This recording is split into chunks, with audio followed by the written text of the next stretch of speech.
Welcome, everybody. I know you've been counting. We're on episode 16 of the Next Man Up Sportscast, and we have a jam-packed show for you today, like always. We got some topics for you. We got some rapid fire. We got some locks, and we have a very special guest. Well, do you think we should still call them locks? We'll get to that. We got picks. We got picks. We have picks, and you know what? We're gonna say November. We're starting fresh. I haven't kept track of the pick record, so we're gonna say we're 0-0, and we'll go from there. So we'll get into our first topic, Mandy. These guys for their teams might not be a lock for the coming years, as they are free agents in the MLB, and that process has already started. We got some qualifying offers from teams, but of course those players can reject those qualifying offers and opt out and see what they can get in the open market.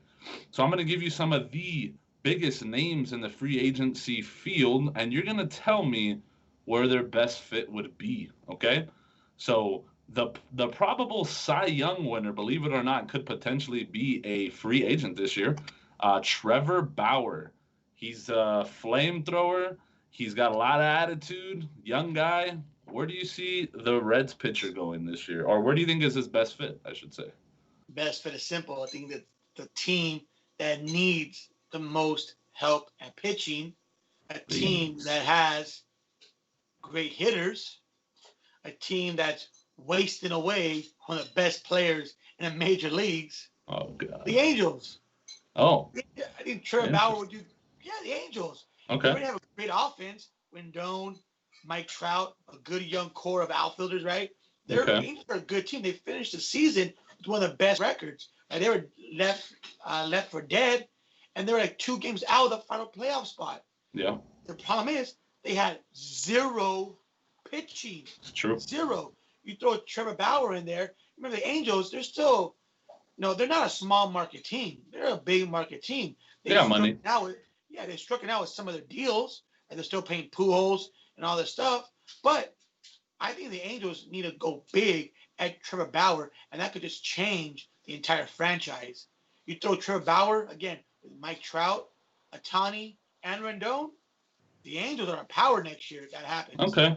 I like that. I just think that the Angels have gone about rebuilding their team the complete wrong way. They try to rebuild during free agency. That's just not what you do. You add pieces during free agency to what you already have. I think they need to start with their farm system, man, and they need to keep their guys who are good and develop those players. I think where Trevor Bauer fits the best, honestly, is the New York Yankees. Even during the playoffs, while the Yankees were struggling with their pitching, Trevor Bauer tweeted out himself from his personal Twitter account, "Looks like the Yankees could use some more starting pitching. Interesting."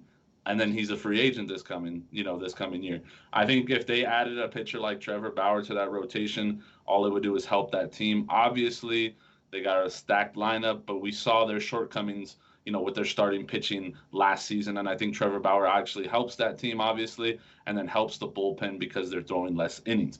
Next guy, for your Los Angeles Dodgers, the guy who's apparently immune to COVID and doesn't need to wear a mask while he's tested positive. Justin Turner is a free agent. He's 35. Got a championship with the Dodgers. Is his best fit staying with the Dodgers? Is it going somewhere else? Talk to me. I think it's time for JT, though. He's a great defensive player, right? If he's looking long term, I definitely think that he needs to go ahead and find himself an American League team. That's what I think, right? And, think of American League team that could use a veteran leadership, right? Occasional third baseman, maybe. I'm looking at maybe the Chicago White Sox, maybe. Oh, interesting. Right? Okay. Good young core. Yeah, they got Yasmani Grandal, Jose Abreu, but hey, why not take a Justin Turner? Right, another fit, maybe the Toronto Blue Jays, right? Help out with a good young core. But I think the Chicago White Sox would be a great fit for a Justin Turner. Right now they got the old school coach there. Yep. Tony La Russa. Why not? JT at Chicago White Sox works for me. I would agree with you. I just think that they are so crowded at that DH spot with all their power hitters on that team. And with, they got Encarnacion on contract, Jose Abreu, guys like that. I like it, but really, I think if you can get him at a bargain, honestly, think Which he's you're better. not. Which you're not. He's gonna demand some big money. I don't think so with his age, and I know he had a He's good still bad postseason. 300. Yeah, but if you can get him at a bargain, I honestly think he should go to the Tampa Bay Rays, and they don't like to pay big money for their guys. If they can get JT at a bargain, being an older player, maybe with the whole COVID scandal, maybe he doesn't want nobody wants to touch him. He could be a good fit there. The other team I was thinking was the Cleveland Indians because it looks like they might be losing Lindor to free agency. They might need another infielder there. JT could definitely help with that, and they always put somebody different at the DH spot, so there might be something there for Justin Turner. The next guy, who I honestly I don't see him going anywhere. He technically is a free agent, has already been made an $18.9 million a year qualifying offer from the Yankees.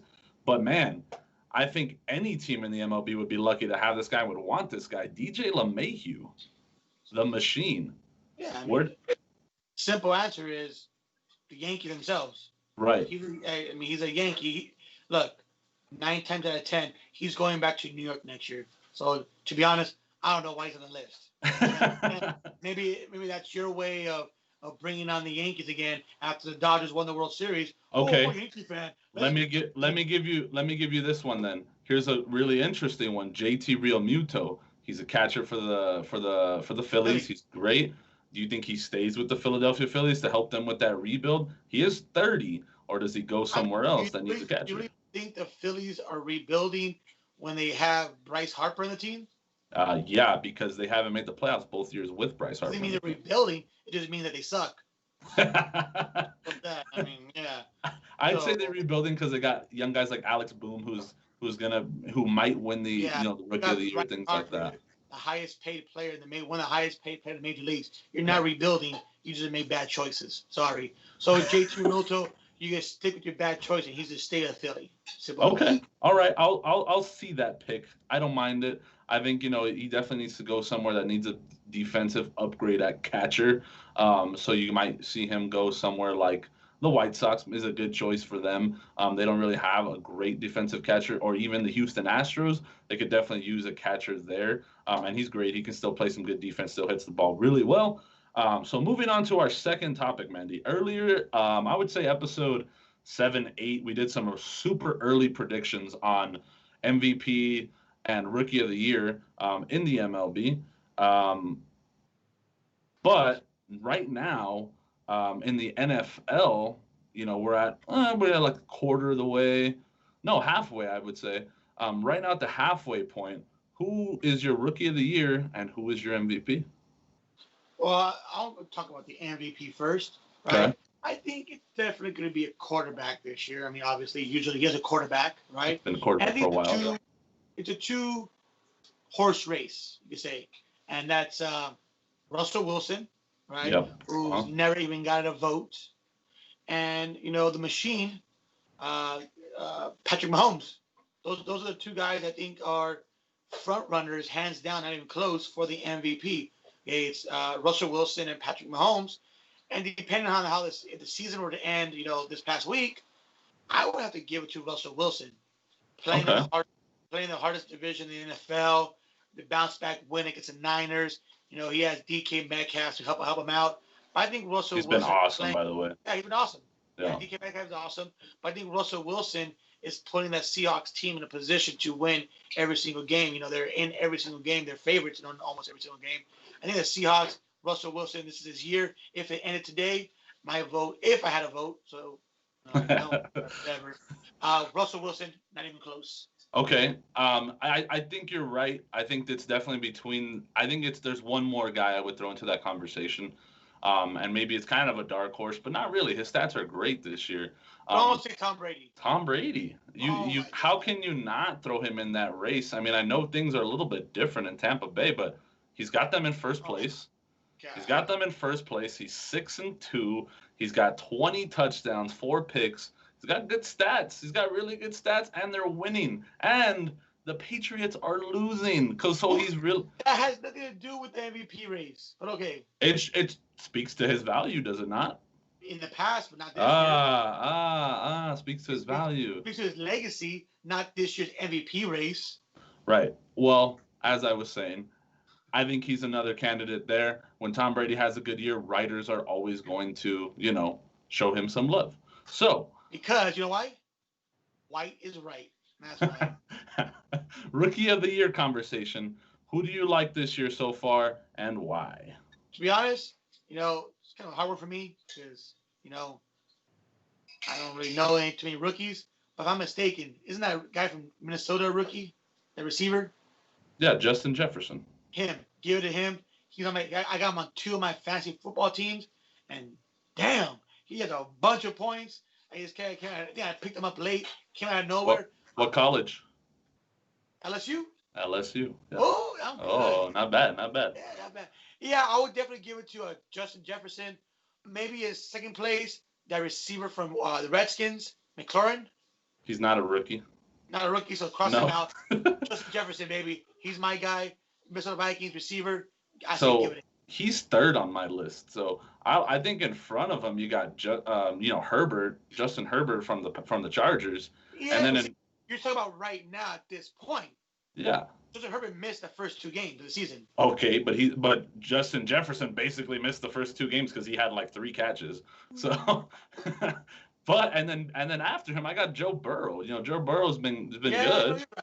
You're good, right. not great. But Herbert has really, man, he's putting up numbers. He really is, the Chargers should have way more wins than they do now, and they should have beat Denver last week. They've just been falling apart at the end. I definitely think the doctor from San Diego for puncturing some lungs, baby. Yeah, I mean that's really why he's getting to play so early. So, and shout out to Tua Tagovailoa for beating up the Rams. Stop. Really? Are you really gonna say Tua beat the Rams? Are you really gonna say that? Was he under center when they won? You're right. I mean, the Dolphins scored a punt return touchdown. Fumble recovery touchdown. And 2 another fumble recovery. Yeah. That went to the 1-yard line. It scored 20. And the Dolphins didn't score in the second half. Hey, shout out to Tua for getting the job done, though. When you look for being a very good game manager, yeah. Hey, as your first game in the NFL, get your feet wet by beating the Rams. Whatever, if it's your defense that did it. Beat the Rams, but okay.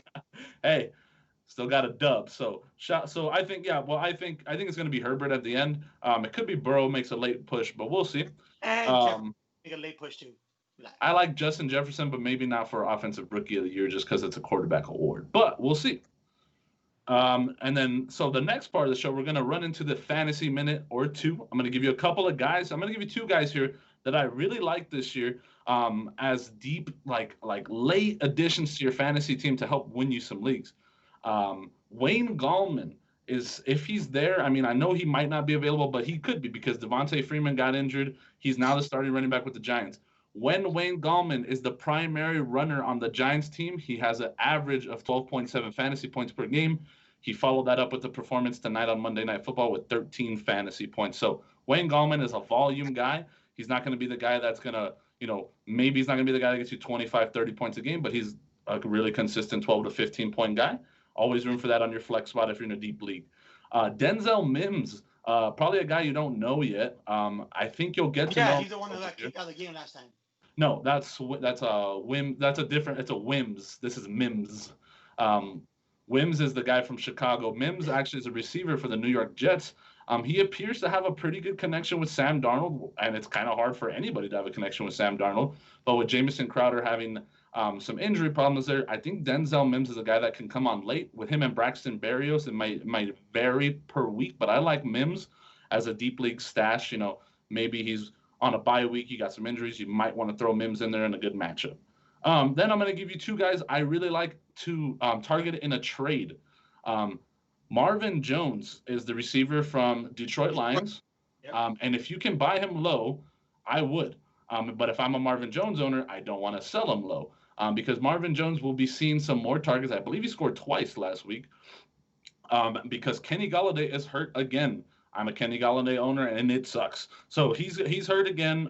Marvin Jones appears to be getting those targets along with T.J. Hawkinson and a Detroit offense that has a lot of passing. So I would go out and get Marvin Jones. Another guy I really would go out and get is Cooper Kupp. I know he's had some really tough performances. He hasn't scored a lot of touchdowns, but they seem to be feeding Cooper Kupp the ball. I believe he had 10 catches last week in a loss, yes, but I think Cooper Kupp is his time to start coming on late. They love Robert Woods in that offense. They love to run the ball in that offense, but he's really the third option there. And I think in an offense that has a lot of volume, Cooper Kupp's a guy you would trade for. Again, since he's had a lot of bad performances and hasn't scored, buy low. He's a good guy to buy low. So this is my fantasy half a minute here. Okay. I just want to go ahead and vent real quick. Just all you people out there that had a bad week this last week, just know that it wasn't as bad as mine. In one of my leagues, it is a this was a 14-team league. I scored a whopping 29 points. No, you tried and you scored 29 points? Yes. Oh. And of the 29 points, I think Mo could have done better. 18 of them came from Cam Newton. Oh wow, I think Mo could have done better. I really do. It was pretty bad, pretty awful. And so I got really mad. And in my other league, was it this league? Let me see. No, in my other league, I actually decided to vent more. And Michael Thomas, you really screwed me over in that league. So what I decided to do was I traded you. Yeah, I did. I traded you. Okay, and I got DJ Moore and Le'Veon Bell. Some people might say it's a bad trade, but guess what? I don't care. You haven't played since week 1. Okay? It's a terrible trade. It's a terrible trade. I could care less. You know what's more terrible? Having him on my roster and not do anything. Yeah. And not do anything. So yeah, I traded you away for Le'Veon Bell and DJ Moore. I care less. That just seems so. If he blows to the next guy, whatever. I'm tired of seeing you on my roster hurt or suspended. I was done with you. I'm done with you. Hey, I mean, I would never do that, but hey, there's a difference between you and me. But so Mandy, we're gonna move on. Yes, we have. So you said you prefaced the show by saying these locks haven't really been locks. So if you've been fading us, which means doing the opposite of what we're saying, you've been doing really good. so hopefully November can have us getting back in the win column. Mandy and I are gonna go solo on these. So I'm gonna give you a lock and an underdog, and he's gonna give you a lock and an underdog. For me, I'm gonna go both games in the NFL this week. I'm going to start with my lock. It's going to be the Washington football team. Yes, the Washington football team. We're going to bet on them. Crazy, I know. Against the New York football Giants. The Giants have not been very good this year, but they have been competitive. They look good today. They did. They look pretty good today. But by the way, today's Monday, people. Today's Monday. Okay. Today is Monday while we're recording this. So I like Washington football team -3.5. With all the garbage that's in the NFC East, hot take maybe, I think the Washington football team is the best team in that division. They're the best coach team. They have a decent quarterback. They have a great defensive front seven and just a good defense. I like them to beat the New York football Giants by 3. The line is -3. That's my lock. I'm taking the Washington football team. And for the underdog, I'm going to take the Denver Broncos. With that great stout defense in Denver, they're going against Atlanta. They are +4 underdogs here. Atlanta, they seemed to right the ship last week and got a win there, but they're going to be playing a much tougher defense in the Denver Broncos, who have overachieved this year, and Drew Lock has himself overachieved, and he's going to be getting a really not as good defense against Atlanta, and I think he does well here. I think the Broncos might even be outright winners, but take the points here. Those are my 2 picks. Mandy, what you got?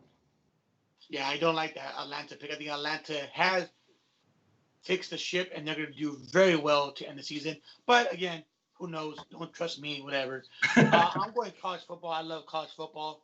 And I'm going with the team that has screwed me over a couple times, and that's Notre Dame.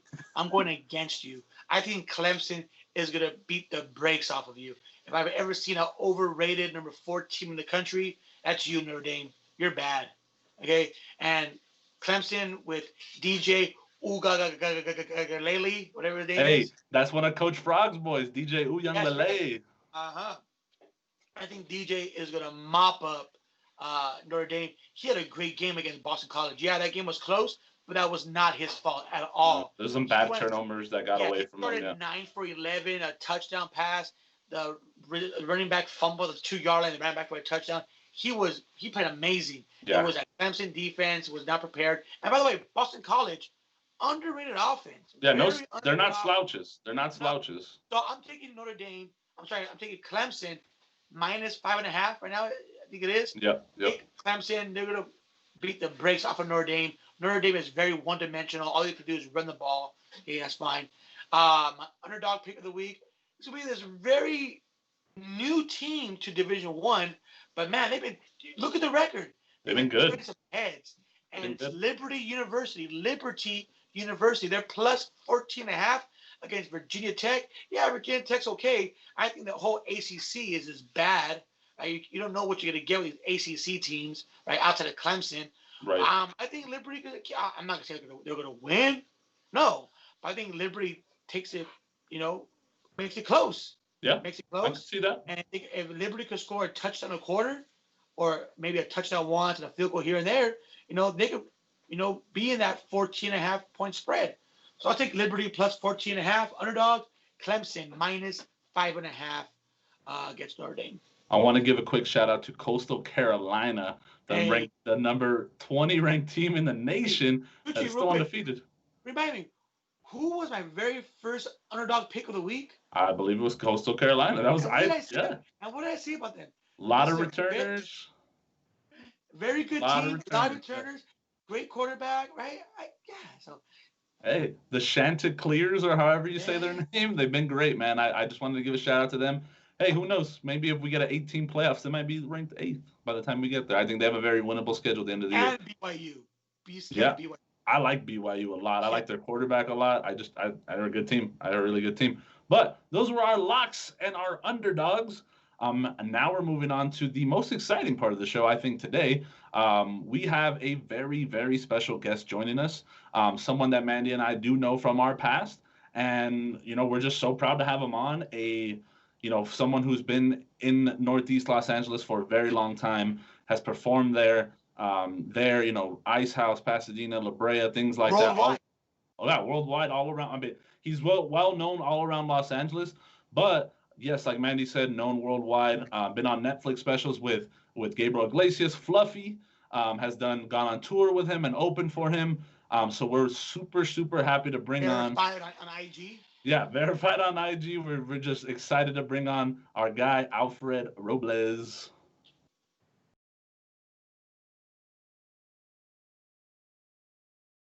All right, we got our guy joining us, Alfred, our boy, known him forever. He's as we talked about, professional stand-up comedian. He's the guy to make it out of Northeast LA that we all know and love.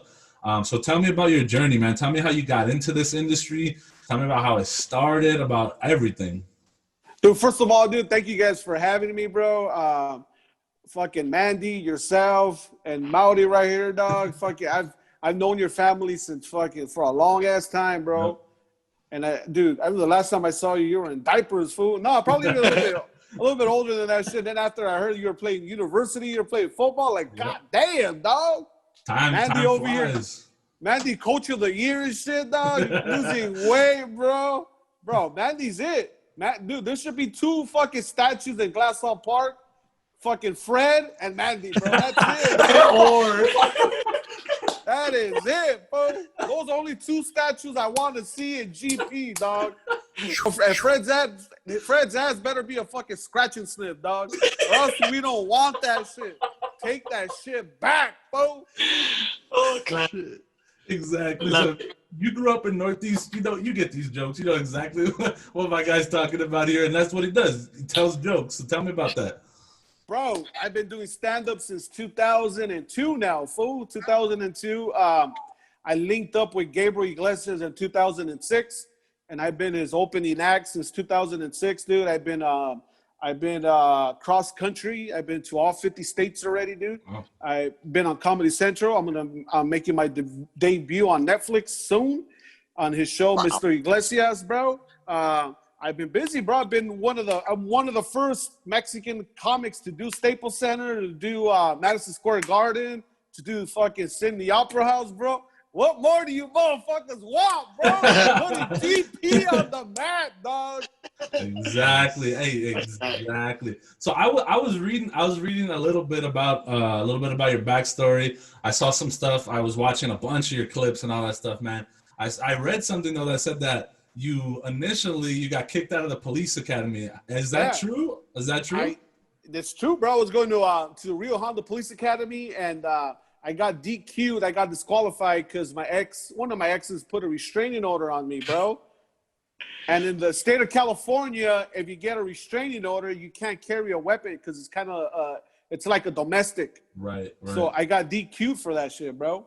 So did that? I mean, obviously, so that was probably your first dream, right? So how did that turn into like I'm gonna be a stand-up comedian now? Or was No, you know what, bro? bro?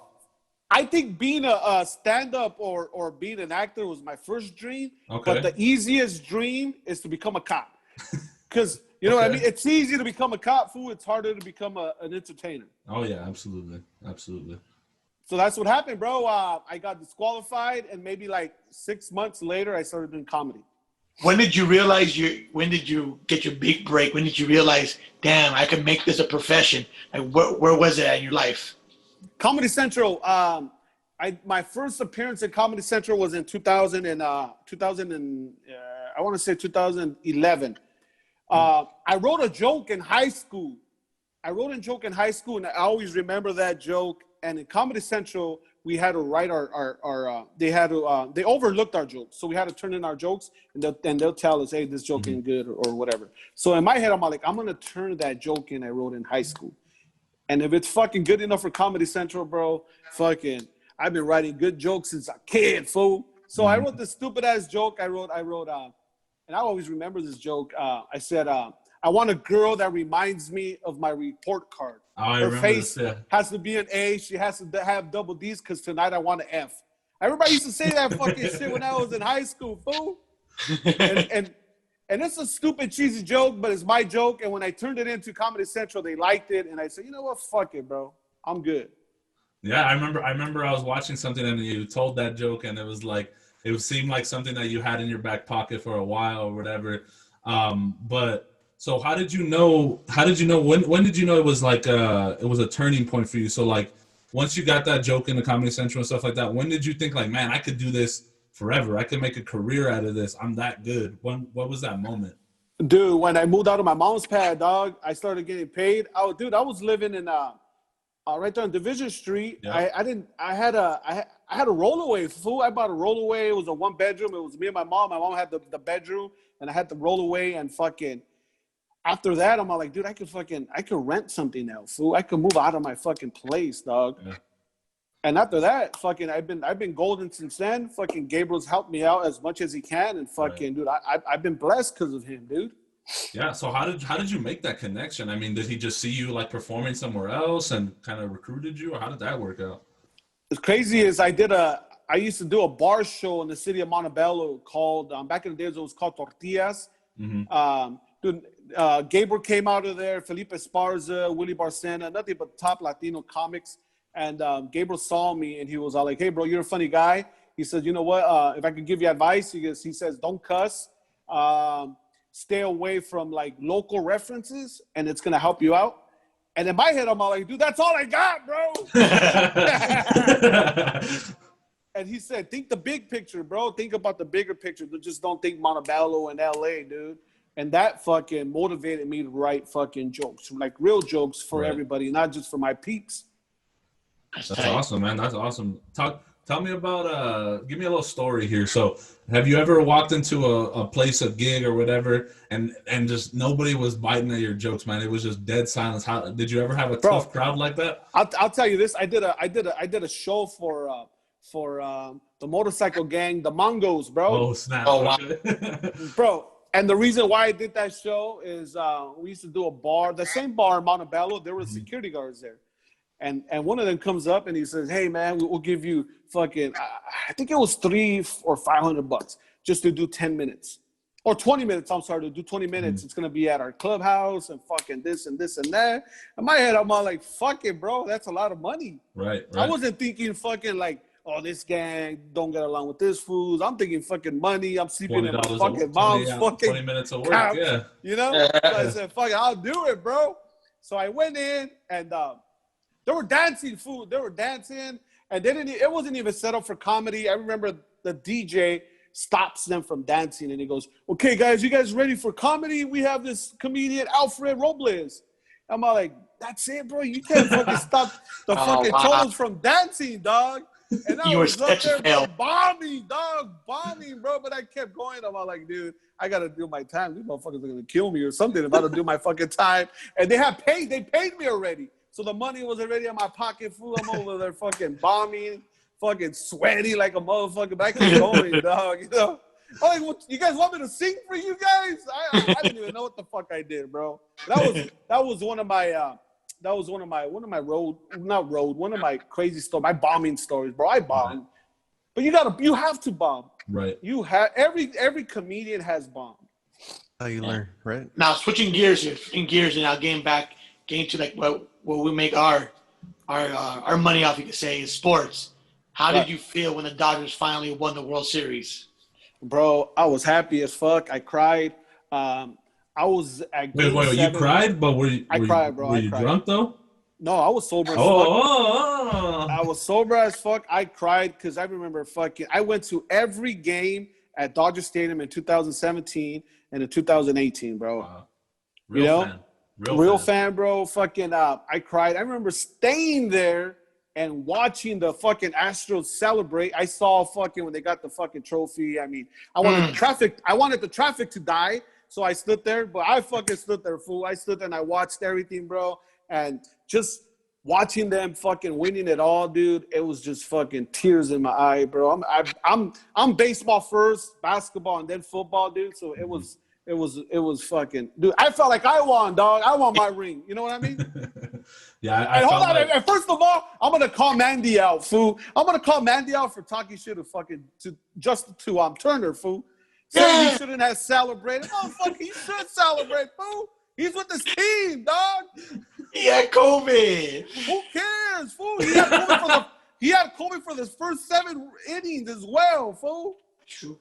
That's a valid point. That's a valid point, bro. right there. Bro, and then they're not gonna know. They're not gonna know if I hope he didn't fucking pass it on. But if he gave it to fucking just say Bellinger, they're not gonna go, okay, Bellinger, you got the COVID and you got it after the celebration. You can't tell when you got it, fool. That's true. Oh, fuck it. Shout out to fucking Turner, man. JT, man. So you said basketball second. How did that Laker championship feel? Did it feel? That shit was golden too, dog. Fucking. I remember at the beginning of the season, me and my nephew Mark. Shout out to Marky. We were going to a game once a month, fool. A Laker game once a month. Dude. Wow.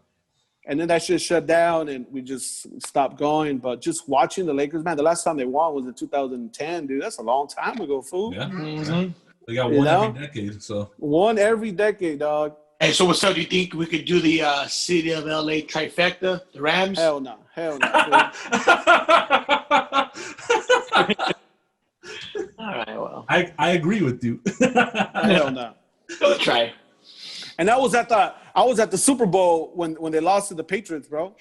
Yeah, it was in Atlanta. It was funny because I remember the beginning of the year, Gabriel tells me, hey, if your Rams go to the Super Bowl, you're going. That's cool.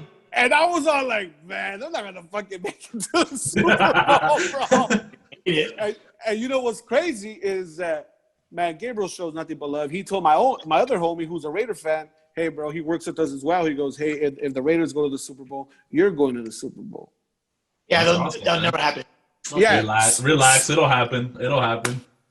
So we were on the same boat, bro. We're not going to the fucking Super Bowl, neither of us. And sure enough, bro, we were in Vegas watching the game when they beat the Saints when they beat the Saints, and I'm fucking going to the fucking Super Bowl, bro. That's bro, awesome. The fucked up part is I peaked already, dog. In my life I peaked, bro. I've been to WrestleMania, I've been to the fucking Super Bowl, I've been fucking to the World Series game. I did everything I wanted to do as a fucking kid, bro. That's awesome, man. Now. Hold on. Let me ask, which WrestleMania did you go to? Bro, I've been going to my first WrestleMania was in 2011. It was in Atlanta. So from 2011 on, I've been going to all the WrestleManias. That's sick. Nice. You got to experience the streak, right? The end of the streak. The end of the streak. Yeah, the Undertaker losing to dog. Brock. That's sick. Yeah, I wanted them to lose to fucking CM Punk because CM Punk is my dude. Oh, me too, man.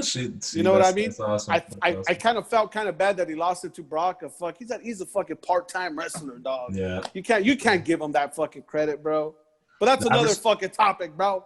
I respect that. No, we're wrestling fans. Me and my guy Mo here are definitely wrestling fans. But we were rooting for CM Punk, and now we're big fans of CM Punk and the Bombshell and all that stuff, man. We were our pipe bomb. We were all Yeah.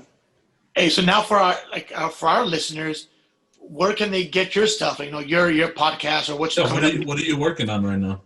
Right now, I'm working. I do my podcast once a week called Latino Happy Hour. We have a special guest next Wednesday. We have the dude Juan Cantalan, the guy from the Long Shot. You guys seen the documentary Long Shot? Yeah, I have. Yeah. The Dodgers story. Yeah. Oh, okay. Yeah. We have that Vato coming in with us, dog, and then I can't release the date of the fucking Netflix thing, but it's happening real fucking soon, bro. Nice. What is it called? Mr. Iglesias. Mr. Iglesias. Okay. Yeah. We'll definitely check it out. I know a lot of people are going to be checking it out. But you talked about obviously Iglesias being like a big influence on you and all that great stuff. But who are some of your favorite comics that you watched, before you? Who are some of your favorite stand-ups that you get some inspiration from? Richard Pryor, who else? George Lopez and Dave Chappelle, bro. Awesome. Nice. Those are like my favorite comics right there. Honestly, those are like some of my favorites right there. I love the Chappelle. Like obviously Chappelle stand-ups are gold, but where I fell in love with Chappelle was the Chappelle Show. The skits that he did and stuff like that, man. George Lopez, the Why You Crying was like the first one for me. I still go back and watch that on YouTube sometimes when I like my wife hasn't seen it. I'm like, no, we're gonna sit down and watch this real quick, So, man, that's an awesome list. But what about them was it that like you wanted to take or you wanted to use for yourself, I guess, in a way? Like what influenced you the most? George Lopez is an ugly looking motherfucker. And I said, if that ugly fool could do it, I could do it, dog. That's pretty funny. Bro, Richard Pryor, dude, he talked about his life and the struggle, bro. I'm not going to say I relate to his stories, but I relate to the struggles, bro. You know what I mean? And he put it out there, and a lot of comics are scared to put their struggles and the real shit out there, bro. Yeah. So I give him props for that, bro. That's tight. I like when I listen to your stuff and you talk about like the stuff with your grandma and like being raised Catholic and all that stuff. That stuff, you relate to it, especially like growing up in the area that we grew up in. It's like it's so relatable because it's like most of the Hispanics in that area are Catholic. You know what I mean? And then most of us have a grandma like that. So I love that stuff, man. It cracks me up. And relating to the crowd, bro, is the best feeling out there, bro. Have you ever done like freestanding comedy where you like just like talk with the crowd and like chop it up like that? Like, have you ever heard of the comic Jeff Garcia? Yeah. I know how his stuff is like he calls out the crowd and he'll like pick on the crowd and he kind of gets a lot of his material from that. You ever working the room? Like yeah. Like I don't like doing that, dude. No. Only because I mean, I work with Gabriel, bro, and we do big venues. So you can't just pick on someone because the rest of the people are not going to see them. And when I do the small rooms here to work on my material, so when I go back on the road, I don't want to just focus on that. And I also feel that I feel bad for the people, fool. Like you go to a comedy show, you don't want to get put down or fucking. That's true. But how do you handle like a heckler? How do you how many times or what's the worst one? What's the worst? A heckler is something different because they're starting that shit. But I feel like Jeff attacks them. Yeah, true. I feel like Jeff attacks. But if a heckler, fucking game on, fool. You know what I mean? Game on. What's the worst dog? one that stepped up to you while you were performing? Hey, I handle it like the way the Avenues do, bro.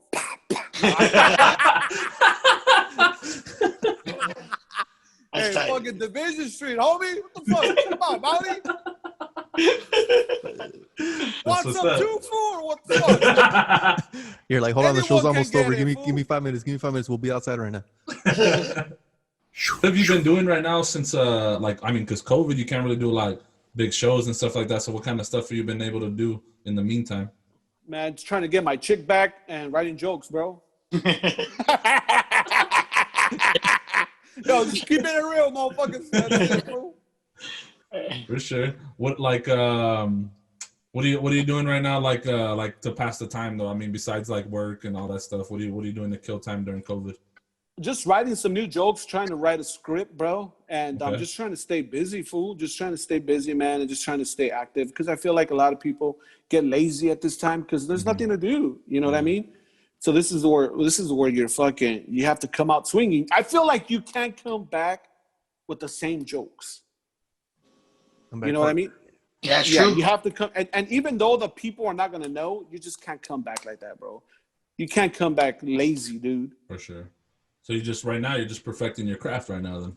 That's it, bro. That's it. Trying to come up with jokes and fucking do Zoom shows here and there, and that's it, man.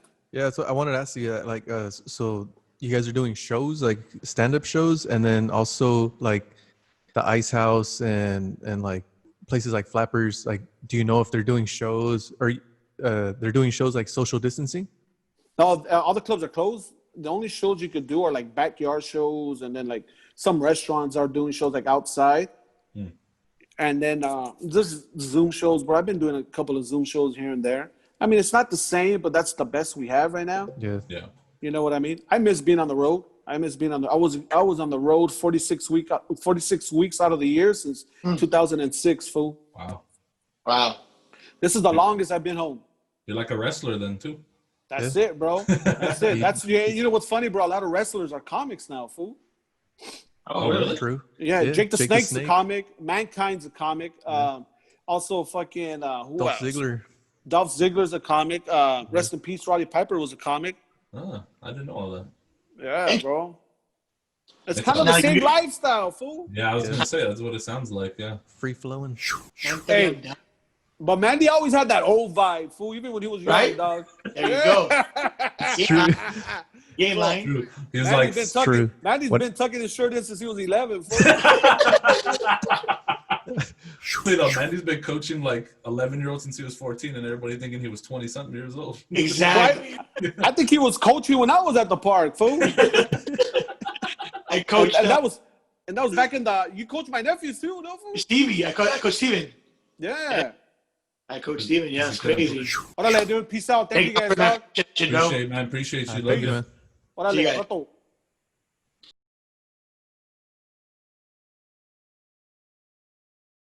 All right, man. That was our man. Our guy Alfred Robles. Again, a family friend of ours from when we were young. That's just a great story to hear how he grew up in East LA. Right, moved out to Northeast LA, and just follow his dreams. Right, he's a funny guy.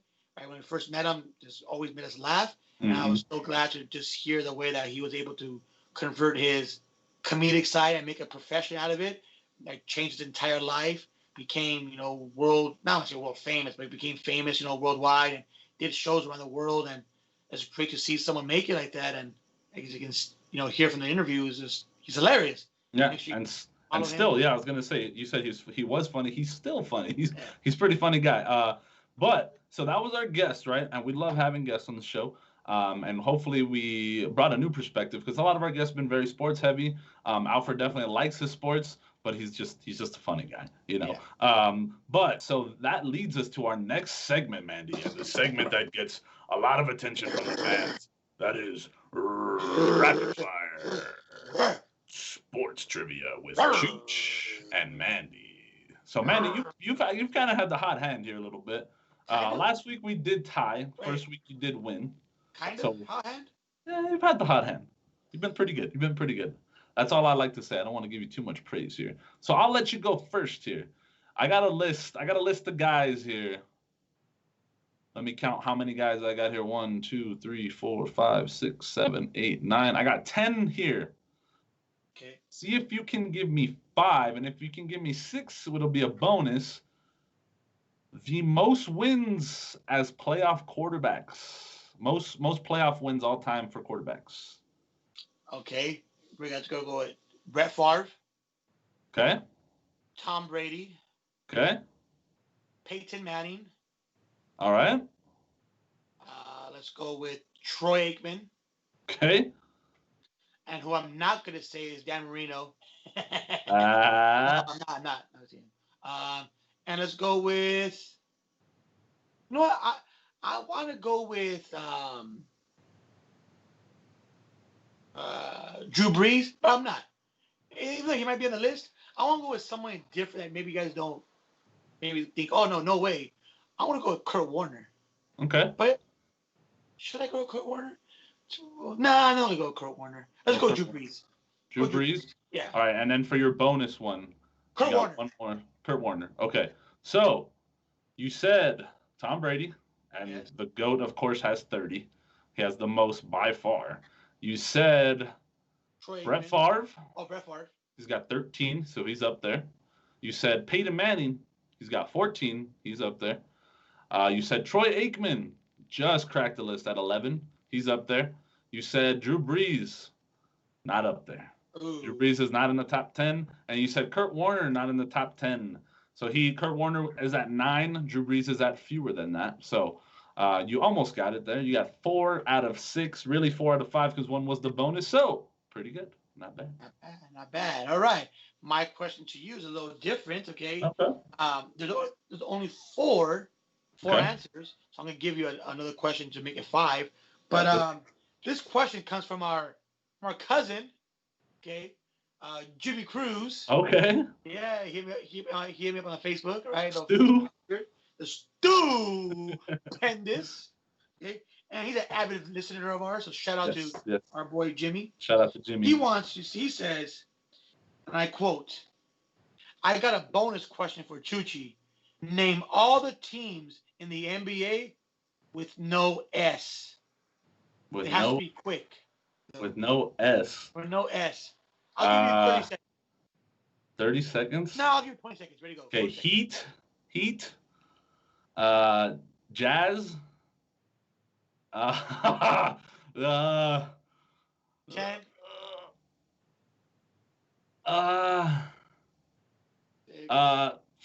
Five. This is hard. I don't even think if I had time to think about it, I could do it. 2, 1. Let me get 10 more seconds. I want to. 10, 9. Why can't I think of NBA teams at all right now? Thunder. 3. And that's all I got. What's the last one? Magic. Oh yes, Orlando Magic. Okay, yeah. that was a good one. I like that. I like that question. So to recap, it was the Heat, right? Jazz, Thunder, Magic. Not bad. All playoff teams too. Oh yeah, sure. Why not? Yeah. Okay. And my 5th question to you will be, again, I'm just gonna make this up on the top of my head here. Okay. What big head you got? Let's go to a college. Let's go to the old faithful here, college games, college schools. What do we got? Let's go with the Cowboys quarterback, the new guy, Danucci, whatever his name is. Oh, Danucci. Yeah. Okay. So he started off at Pitt, and then he went to James Madison. So, James Madison. Yeah. I watched the Sunday night game. I saw stuff. Again, 80%. Yeah, 4 to 5. You got 4 to 5. You did have an extra chance, so technically, I would say I got the better of it. But numbers. I mean, I did give you an extra 10 seconds, but okay. All right, that's true. Yeah. All right, I give you that. I mean, it was 10 seconds, not an extra question, but all right. So anyway, that was rapid fire. Again, we're gonna tie.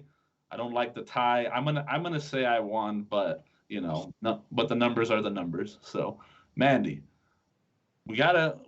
This is a very important week, right? I mean, this is a very important week just in general. Sports aside, it's a very important week for our nation. But what has been your takeaway for the week that was and the week that is? Look, I don't want to get into politics right now. This is not a politics show. I think you guys know where I stand. If you're an avid listener, you know where I stand. So I'm not gonna get into it. I'm gonna go and focus on our great thing we got going here with the sports, and in particular, I'm going to go to college football and just say Pac-12 football. Pac-12. As much as I want to say I'm so happy to see you, right? I'm a little upset. Oh. I'm going to go Family Guy here, Peter Griffin. It really grinds my gears. Pac-12 apparently. Pac-12, in particular, the Pac-12. 2 schools in particular. Okay. And they're in our backyard. Uh-oh. Okay? USC and UCLA. And what really grinds my gears about them? Rose Bowl fits 90,000 people. Uh-huh. Coliseum fits 80,000 people. They're outdoor arenas. And you're telling me that you're not going to let the parents of these college athletes go to the games? Yeah. It fits 90,000 people, and you can't afford to fit 200 people in the stands, 200 families with masks on, just parents? Come on, they spent their whole lives when the kid was probably 5 years old molding them and paying for camps and leagues to get these kids to this position to play college football. Some of them maybe play their senior year who finally get to start. And you're not going to let the parents see them in person, that joy of seeing their sons play in the collegiate uniform? I'm sorry. Again, I'm not going to boycott. No, that's not. No, hell no. I love college football. No. Yeah. WTF, UCLA. WTF, USC. You know what? It's not even on you. It's probably on the mayor or the bureaucracy. But whatever. That's my takeaway. That's what grinds my gears. Yeah, you know what? That's a good point because and everybody's calling for it, man. The NCAA, all these leagues need a governing body, need a central governing body, and they don't have one. You know, the Pac-12 makes their own rules, the Big Ten makes their own rules, all that stuff. All of them make their own rules. You know what I mean? So we need to see someone that can set the table for all of these different divisions, all these different leagues, so that way we can have one uniform system where it works. I get it, state boundaries, all this stuff. Some states can do this, blah, blah, blah. But we really need something to come along to where it's just one cohesive thing. My last part of my takeaway is just, I hope you got, I hope everybody got out and voted. And I think it's so important to vote. And I think it's our duty as Americans to vote. Even if you don't believe in one candidate over the other, please go out and vote, even if it's just your local stuff. Voting, so crucial, so vital, sets the example for future generations and sets yourself up for future generations. So, man, you got something to say? All I'm going to say is I actually voted on Sunday after the NFL games, right? Mm-hmm. And my wife and I, we went to go vote at the Mecca, the current Mecca of NFL, which is the newest stadium in the NFL, SoFi Stadium. SoFi? That's pretty cool. Ooh, beautiful stadium. So you went all the way to Inglewood to go vote? That's pretty cool. Yeah, we took it was 30 minutes, no traffic. Yeah. It was 29 minutes with no traffic. Mm-hmm. And it was empty. Worth it. We parked right next to the stadium. Saw that big old giant waterfall lake they have. Saw that front of the stadium, and we went to go vote. It was a great little family half-a-day trip, if you want to call it that. And then there you go. You get to teach your daughters about the importance of voting and whatnot. So that's awesome. That's right. I just dropped mine in a box, ballot box, and here, take my vote. So, but yeah, so I hope everybody got on voted. It's so crucial, so important. And you know what else is crucial? And you know what else is important? Although I'm not comparing the two, I promise. Make sure you follow the show. Make sure you subscribe to our YouTube channel, and make sure you tell your friends, okay? Because the show is getting going here. It's getting some steam. It's getting going here. So what? 800 followers recently. Thank you guys for all that stuff. Something special coming at 1,000. So once we get to 1,000, we're gonna do something special for everybody. So stay tuned. Make sure you're following us, and make sure you tune in for next week's Next Man Up Sportscast. Yeah.